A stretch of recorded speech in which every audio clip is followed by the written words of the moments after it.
Hi everybody, hope you're all safe and well. This was a series I was hoping I wouldn't have to do, a sequel to the first lockdown videos I did. But as spring is just round the corner and fingers crossed we'll be able to get out onto the golf courses again in a month's time or so, I thought what I'd quickly do is just give you some tips on putting. It's a common one. I get asked, players wanting to reduce the amount of 3-putts they take and hole out more consistently from close range. And there's a few key faults that I do see recurring in golfers, and I just thought I'd go through them quickly, give you some tips. And the advantage is you can do this at home, inside, in the warm, and get your putting stroke in good shape for the season. So the first, I'm going to stand a bit further away. So the first issue I often see with golfers is where they position the club in their hands. So quite often we see the club quite low and in the fingers like this.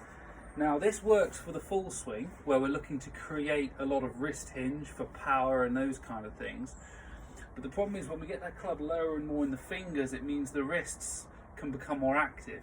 And if the wrists are active or excessively active through the putting stroke, you're going to find it quite difficult not only to control club head speed, but also the strike, so hitting the ball out of the middle consistently. And also club face alignment. So we're trying to basically reduce the amount of moving parts as much as possible. So what we're actually going to try and do is get the club a little bit more in the palm. And a good little checkpoint for you, you'll see that the angle of the shaft is almost matching the angle of my forearm here. If you're seeing a big angle change, the chances are the club's going to be a bit too low and too much in the fingers. So we're going to get the shaft. We'll probably feel, if you're somebody who suffers with this, probably feel like the shaft is quite upright. So we're going to get a bit more upright.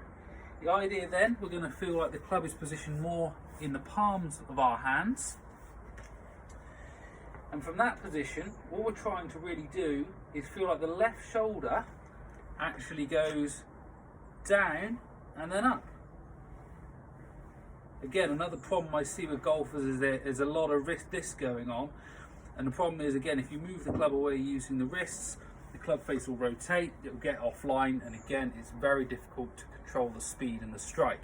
Whereas if I just simply keep this Y shape you can see between my two forearms and the club the same by using my left shoulder, you can see it's very easy now to keep that club face nice and square, and it will also be very easy to hit the middle of the club face more consistently, because that is one thing I see a lot.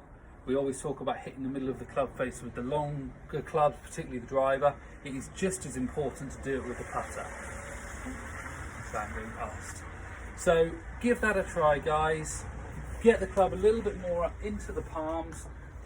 Feel that left shoulder go down, come up, down and up, and again you will find it much easier keep the club face online, much easier to hit it out of the middle of the club face. Give that a go. Let me know how you get on. I'm looking forward to seeing you all in the spring.